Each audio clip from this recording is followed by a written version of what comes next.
நம்ம உலகத்துல ஒரு மிகப்பெரிய மாற்றம் சத்தமே இல்லாம நடந்து முடிஞ்சிருச்சு. நாம் இதுவரைக்கும் பயன்படுத்திட்டு இருந்த நம்ம கட்டுப்பாட்டுல இருந்த இயந்திரங்களோட சகாப்தம் முடிவுக்கு வந்துருச்சு.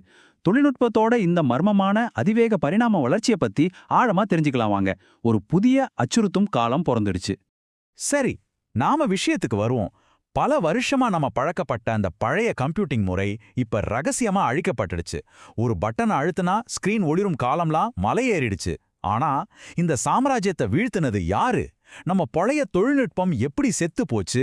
இதுக்கு பின்னடியில இருக்கிற அந்த மாபெரும் மர்மம் என்ன?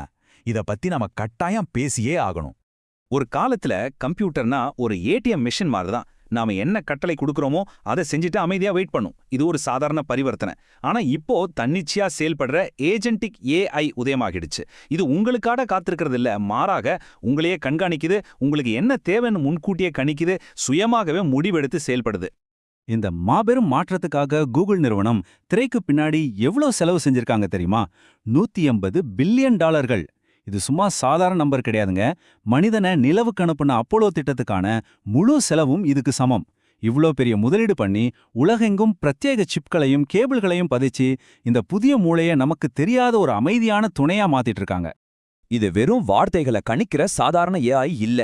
இது நிதானமா சிந்திக்கும் திறனை வளர்த்துக்கிட்டு இருக்கு. உங்களுடைய கடந்த 10 வருஷ இமெயில்கள், உங்க திட்டங்கள், ஏன் உங்க வாழ்க்கையை இது ஞாபகம் வச்சுக்குது. ஒரு முடிவை எடுக்கிறதுக்கு முன்னாடி இது என்ன விளைவை ஏற்படுத்தும்னு உருவகப்படுத்தி பார்க்க இது தயங்குறதில்ல. கேமரா மூலமா நிஜ உலகத்துல இருக்கிற பிரச்சனைகளை பார்த்து அதை எப்படி சரி பண்றதுன்னு சொல்ற அளவுக்கு இது ஒரு உண்மையான கூட்டாளியா மாறிடுச்சு. இப்போ ஒரு நிமிஷம் யோசிச்சு பாருங்க.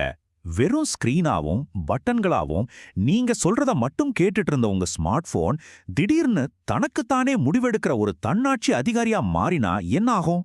நாம இப்போ ஒரு அதிர்ச்சியூட்டும் எதிர்காலத்தோட விளிம்புல நிக்கிறோம். கூகுள் நிறுவனம் ஜெமினி மூலமா ஆண்ட்ராய்டு இயங்குதளத்தையே முழுசா மாத்தி அமைச்சிருக்காங்க. இது இனிமே வெறும் ஆபரேட்டிங் சிஸ்டம் இல்லைங்க, இது ஒரு இன்டெலிஜென்ஸ் சிஸ்டம். அதாவது பல படிகளை கொண்ட சிக்கலான வேலைகளை நீங்க கேட்காமலேயே பேக்ரவுண்ட்ல சுயமா செஞ்சு முடிக்கிற மாதிரி இது முழுமையா மறுவடிவமைப்பு செய்யப்பட்டிருக்கு.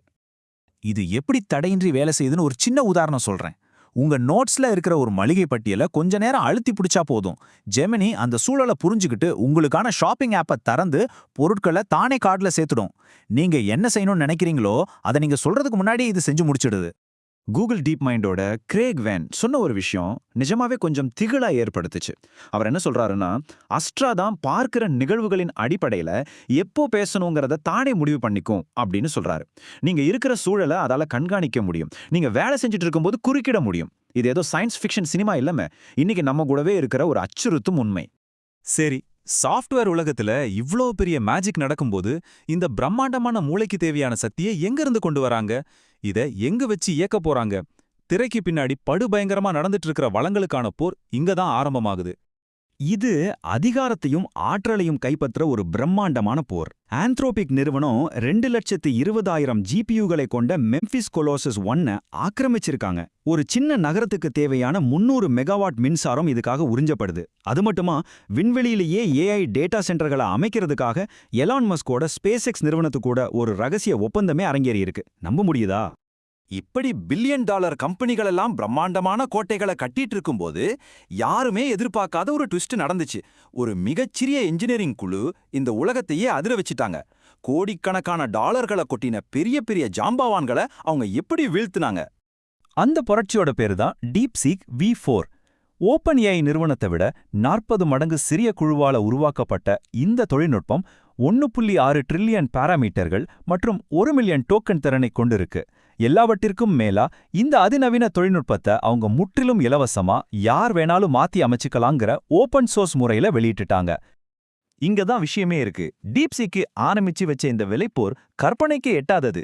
GPT 5.5 மற்றும் கிளாட் ஓபஸ் 4.6 மாதிரியான மாடல்கள் 1 மில்லியன் டோக்கன்களுக்கு $8 வரை வசூலிக்கும்போது டீப்சீக் அதை வெறும் 27 சென்ட்டுகளுக்கு, அதாவது காசுகளுக்கு தராங்க. இது மூடிய சுழற்சி கொண்ட அந்த பெருநிறுவனங்களோட லாபத்தை அப்படியே சுக்குநூறாக்கிடுச்சு. மறைஞ்சிருக்கிற சர்வதேச அரசியல் திருப்பும் இதை விட பெரியது. டீப்சீக் ஒரு குறிப்பிட்ட வன்பொருள்ல மட்டும்தான் இயங்கும்னு வடிவமைக்கப்படல. அமெரிக்க கட்டுப்பாட்டுல இருக்கிற என்விடியா சிப்களையும் அமெரிக்க தடைகளுக்கு அப்பாற்பட்ட சீனாவோட உள்நாட்டு தயாரிப்பான ஹவாய் அசென்ஸ் சிப்களையும் இது ஒரே மாதிரி சப்போர்ட் பண்ணுது.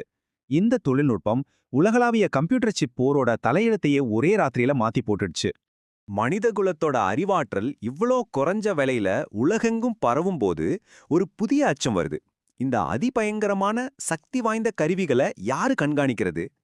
பெரிய கம்பெனிகளோட கைகள்ல இருக்கிற இந்த அளவற்ற சக்தியை கட்டுப்படுத்த போவது யாரு? இங்க தான் அரசாங்கம் ரகசியமா உள்ள நுழையறாங்க.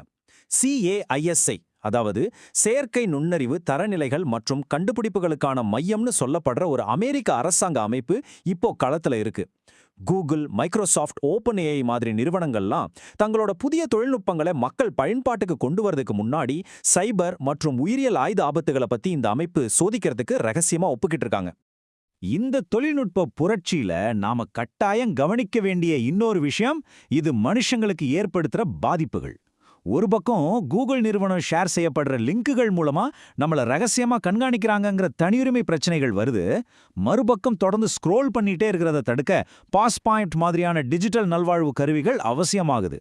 லாபத்துக்காக டெவலப்பர் சோதிக்கப்படாத கோடுகளை அப்படியே பயன்பாட்டுக்கு கொண்டு வர்றதும் ஒரு பெரிய ஆபத்தா உருவெடுத்திருக்கு.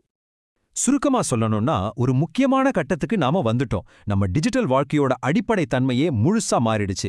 நாம இனிமேல் இயந்திரங்களுக்கு கட்டளையிடுற சாதாரண வேலையாட்கள் கிடையாது. மாறாக சுயமாக சிந்திச்சு செயல்படுற ஒரு பிரம்மாண்டமான அறிவார்ந்த நரம்பியல் பணியாளர்களை வழிநடத்துற இயக்குனர்களா நாம மாறிட்டோம்.